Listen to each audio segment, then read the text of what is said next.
सैलाब मुतासरीन की मदद के लिए सैलानी वेलफेयर भी आगे आगे है। सिंध के छोटे बड़े शहरों और बलूचिस्तान के सैलाब और बारिशों से मुतासरा दूर दराज इलाकों में सैलानी के कारकुन मुतासरीन के लिए इमदाद लेकर पहुँच रहे हैं। इमदादी सामान में खुराक, खाने पीने की खुश्क अशिया, अद्वियात और खैमे शामिल हैं।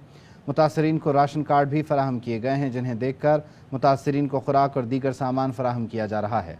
साथ ही मुतासरा इलाकों में सैलानी दस्तरखान भी सजा दिए गए हैं, जहां मुतासरीन को 2 वक्त का खाना भी फराहम किया जा रहा है।